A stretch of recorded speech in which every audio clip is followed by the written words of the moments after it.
I hope you guys are doing well. Today we are going to study part third of chapter 14 water. इससे पहले हम इसके 2 part complete कर चुके हैं जिसमें हमने वाटर कितना ज़्यादा इम्पोर्टेंट है हमारे लिए वो स्टडी किया है, कैसे ये हमें जीवन देता है हमने ये स्टडी किया है। आज जो हम स्टडी करने वाले हैं कि कैसे जो वाटर है हमारा जीवन लेता है, कितना ज़्यादा डेंजरस होती है ये वाटर की फॉर्म, हम इसको आज स्टडी करेंगे। राइट, तो what if it rains heavily, क्या हो अगर बहुत ही ज़्यादा रेन हो तो, ठीक है, बहुत ही ज़्यादा बारिश हो तो क्या हो। जैसा कि आपको पता होगा अभी रिसेंटली कितनी फ्लड्स आई हैं नॉर्थन रीजन में इंडिया के, ठीक है। तो आपने और वहाँ पर आपने देखा होगा कि कितना ज़्यादा जो नुकसान हुआ है, ठीक है, लिविंग ऑर्गेनिजम्स को, लाइफ को, और यू कैन से और भी कितना ज़्यादा नुकसान हुआ है उसको तो हम टैकल कर सकते हैं, बट जो लाइफ का जो नुकसान हुआ है उसकी भरपाई हम कैसे करेंगे, ठीक है।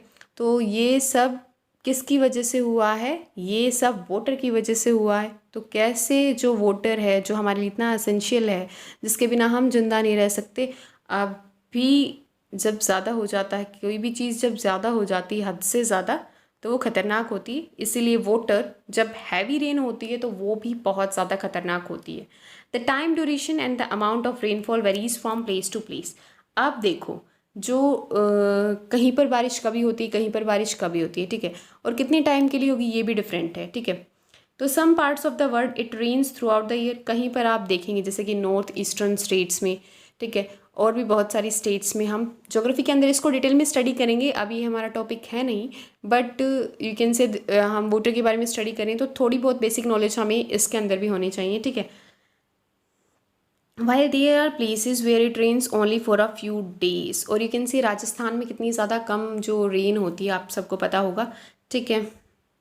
तो जैसा कि आप देख सकते हैं हैवी रेन हो रही है और जो पानी है कितना घुटनों तक आ गया है, ठीक है। अब कैसे सरवाइव करे बंदा, कैसे काम करे, ठीक है। In our country most of the rainfall occurs during the monsoon season. जो हमारी कंट्री है उसके अंदर जो ज़्यादातर रेन होती है वो मानसून सीजन के अंदर होती है, जैसा कि हमें पता है, ठीक है। Rains bring relief especially after hot summer days. तो ये समर के बाद आता है मानसून सीजन, ठीक है।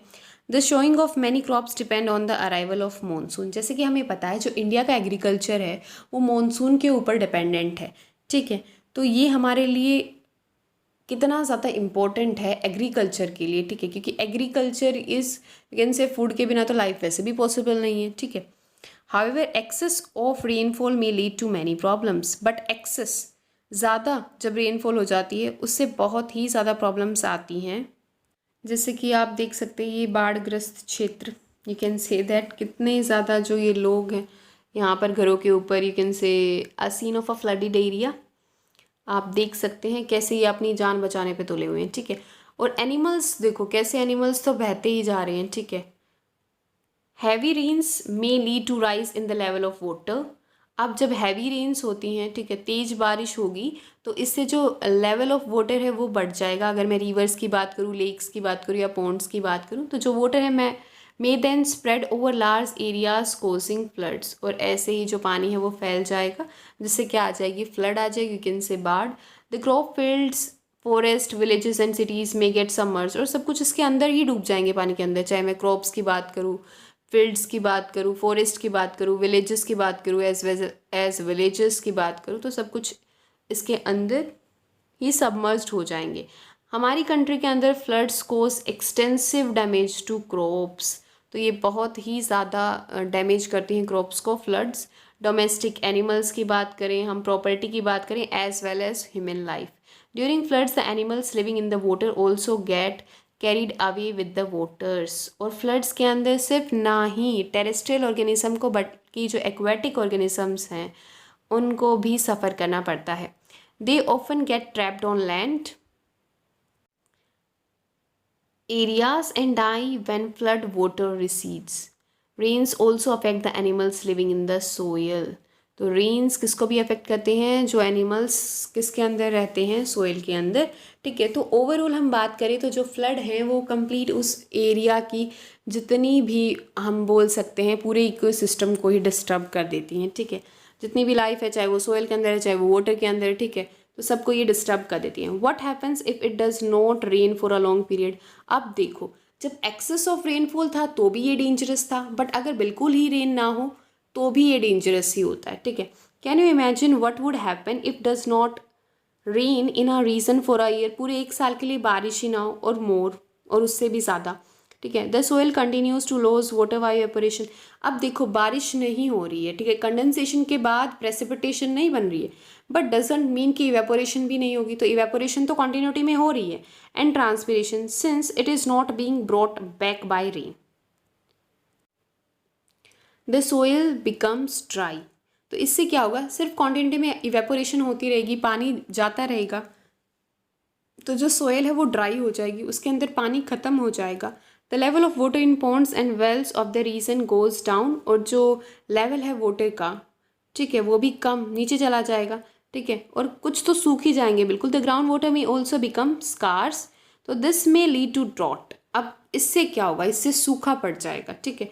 बहुत सारे हमने जो ड्रॉट स्टडी के स्टडीज़ किए होंगे, ठीक है, हम ये देख भी सकते हैं कि हम ये कलेक्ट कर सकते हैं डाटा कौन कौन सी स्टेट में, वैकेंसी कौन कौन सी कंट्री में ये कंडीशंस हैं जहाँ पर पानी की अवेलेबिलिटी बहुत ही ज़्यादा कम है, ठीक है, और रेनफॉल वहाँ पर बहुत ही कम है। In drought conditions it is difficult to get food and water, ठीक है। फ्लड के अंदर भी डेंजरस था, ड्रॉट के अंदर उससे भी ज़्यादा डेंजरस है, ना ही तो फूड है ना ही फोडर है। You might have heard about droughts occurring in some parts of our country or the world। आपने सुना होगा या न्यूज़ अगर आप देखते होंगे तो आपको पता होगा। Are you aware of the difficulties faced by the people living in these areas. क्या आपको उन डिफ़िकल्टीज़ का पता है जो वहाँ के लोग फेस कर रहे हैं। हमें पता हो सकता है but we can not feel that. What happens to the animals and the vegetation in these conditions. अब लोग जो हैं वो खुद के उनके लाले पड़े हुए हैं खाने के, ठीक है, तो क्या होता होगा बेचारे एनिमल्स और वेजिटेशंस के साथ, ठीक है। Try and find out about these by talking to your parents, neighbours and reading about it from newspaper and magazines. तो इस डाटा को कलेक्ट कीजिए आप कि कहाँ कहाँ पर कब कब ड्रॉट आई है, ठीक है, कहाँ कहाँ पर सूखा पड़ा है। तो आप देख सकते हैं ईजीली, अपने बड़ों से आप पूछ सकते हैं क्या उनके टाइम में उन्होंने कभी अपने एरिया में देखा हो ऐसा, ठीक है। नेक्स्ट हम बात करते हैं how can we conserve water, कैसे हम वाटर को सेव कर सकते हैं, ठीक है।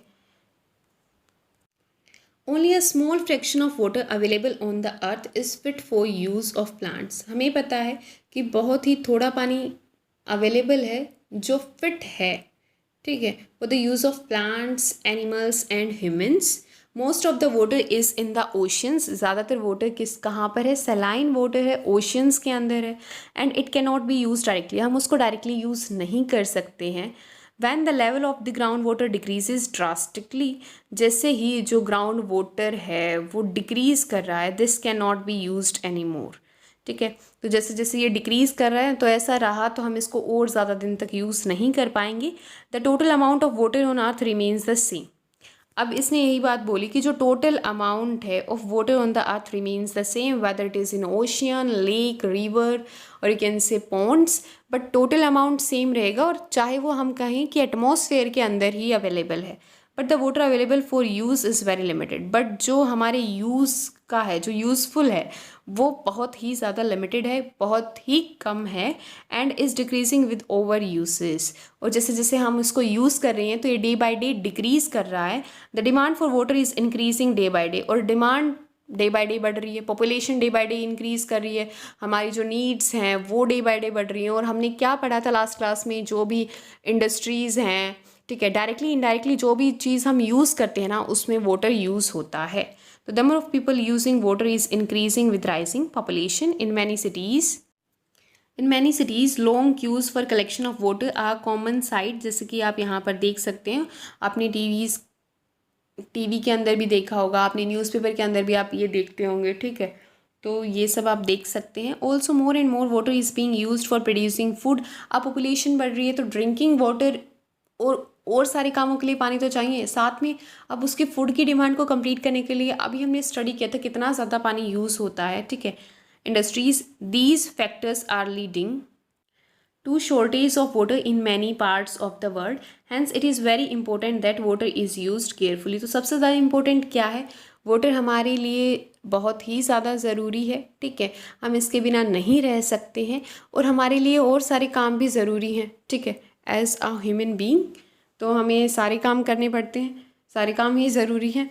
तो बट हमारे लिए जो सबसे ज़्यादा ज़रूरी क्या है, अननेसेसरी वेस्टेज नहीं करनी है वाटर की, केयरफुली इसको यूज़ करना है एज अ रिसोर्स और as a limited resource, you can say that. बिल्कुल अनलिमिटेड रिसोर्स की तरह यूज़ नहीं करना है, कितना भी यूज़ करो आता रहेगा, पानी क्या ख़त्म होता है, ठीक है, ऐसे यूज़ नहीं करना है। We should take care not to waste water, हमें पानी को बिल्कुल भी बर्बाद नहीं करना है। नेक्स्ट हम बात करते हैं रेन वाटर हार्वेस्टिंग के बारे में। इसके बारे में आप सब लोगों ने सुना ही होगा। रेन वाटर हार्वेस्टिंग की जब मैं बात करती हूँ, one way of increasing the availability of water, एक रास्ता क्या है पानी को बढ़ाने का, is to collect rain water and store it for later use, कि जो रेन वाटर है उसको हम कलेक्ट करें और उसको स्टोर करें और जब नीड हो तो हम उसको यूज़ कर सकें। Collecting rain water is in this way is called rain water harvesting. और जब हम ऐसे कलेक्ट करते हैं और उसको स्टोर करते हैं तो उसको हम बोलते हैं क्या, रेन वाटर हार्वेस्टिंग। जो बेसिक आइडिया है behind rain water harvesting is catch water where it falls, तो जहाँ पर ये गिरता है वहीं से उसको कलेक्ट कर लो। What happens to the rain water that falls in places that are mostly covered with concrete roads and building, क्या होता है उस पानी के साथ जो कंक्रीट रोड्स और बिल्डिंग्स के को कवर करता है, it flows into drains, isn't it, वो ड्रेन्स के अंदर फ्लो कर जाता है और उसके बाद अल्टीमेटली वो कहाँ पर चला जाता है, रिवर्स के अंदर और कैन से लेक्स के अंदर, which could be far away. तो ये हमारे तो कुछ यूज़ में नहीं आ रहा ना, एक कंप्लीट साइकिल के बाद ये यूज़ में आएगा फिर से, ठीक है। A lot of effort will then be required to get this water back into our homes as the water did not seep into the ground। अगर ये ग्राउंड में नहीं गया, रिवर्स के अंदर गया और कैन से उसके बाद फिर ये अल्टीमेटली ओशंस के अंदर चला जाएगा, तो हमें कहाँ से मिलेगा, ठीक है, फिर से रेन वाटर के थ्रू ही हमें मिलेगा। Here two techniques of rain water harvesting are discuss, दो टेक्निक्स यहाँ पर डिस्कस कर रखी हैं। पहले तो roof top rain water harvesting. Roof top as per its name suggest, roof top मतलब छत के ऊपर से, छत के ऊपर जब पानी जो रेन वाटर का जो कलेक्ट होगा इन दिस सिस्टम, उसकी बात इसने की गई है, यहाँ पर की गई है। उसके बाद जो रेन वाटर जो छत के ऊपर कलेक्ट होगा उसको स्टोर करना है आपको, ठीक है। In this system the rain water is collected from, जैसा कि आप यहाँ पर देख सकते हैं, रेन, छत के ऊपर रेन आ रही है, ऐसा नहीं, बट इसमें सिर्फ एग्जाम्पल दे रखा है roof top rain water harvesting. यहाँ पे देखो पाइप के थ्रू फिर क्या आ गया, ये नीचे आ गया, ठीक है, उसके बाद ये स्टोर हो गया, ठीक है, ये पिट बना रखा था, उसके बाद यहाँ पे ये, इससे क्या होगा, जो ग्राउंड वाटर है वो भी रिचार्ज होगा, ठीक है। तो the roof top to a storage tank, तो रूफ टॉप से कहाँ पर आ गया, स्टोरेज टैंक, थ्रू पाइप्स के through this water may contain soil from the roof and need filtering. अब ये जो पानी होगा ऑब्वियसली ये इसके अंदर क्या प्रेजेंट होगी, सोयल या और कुछ भी प्रेजेंट हो सकता है, तो इसको हमें फिल्टर करना पड़ेगा यूज़ करने से पहले। Instead of collecting rain water in the tank में कलेक्ट करने की जगह आपको पाइप्स को यूज़ करना चाहिए। The pipes can go directly into a pit, ये जो पाइप्स हैं वो डायरेक्टली पिट के अंदर जा सकती हैं in the ground. This then seeps into the soil to recharge और रिफिल द ग्राउंड वाटर, जैसा कि हमने पहले भी देखा था, इससे जो ग्राउंड वाटर है वो रिचार्ज हो जाएगा, यू कैन से रिफिल हो जाएगा। Another option is to allow water to go into the ground directly, और दूसरा ऑप्शन क्या है, डायरेक्टली जो पानी है वो ग्राउंड के अंदर चला जाए। From the road side drains that collect rain water, from the road side drains जो रेन वाटर को कलेक्ट करती हैं वहाँ से, रिवर्स में ना जाके डायरेक्ट कहाँ पर चला जाए, ग्राउंड वाटर में। तो ये पॉसिबल है वाटर को ईजीली, ग्राउंड वाटर को रिचार्ज करना। तो इसी के साथ हमारा ये चैप्टर भी कंप्लीट होता है। इसमें हमने इम्पोर्टेंस ऑफ वाटर और एज अ डिज़ास्टर हमने इसको स्टडी किया, और स्टार्टिंग में हमने इसके बाद लास्ट में हमने conservation of water, rain water harvesting को भी डिस्कस किया। तो हमने ये सारा chapter I think so detail में डिस्कस किया है, और ये सभी एग्ज़ाम्स के लिए चैप्टर हमारे लिए बहुत ज़्यादा इंपॉर्टेंट है। अगर आप किसी एग्ज़ाम की तैयारी नहीं भी कर रहे हैं, ना भी पढ़ रहे हैं, तो भी वाटर को सेव करिए, ठीक है। You can say that save water save life, अपनी भी और दूसरों की भी, ठीक। मिलते हैं नेक्स्ट क्लास में नेक्स्ट चैप्टर के साथ, तब तक के लिए रिवाइज कीजिए इस चैप्टर को, लास्ट वाले चैप्टर्स को स्टडी करिए। मिलते हैं नेक्स्ट क्लास में।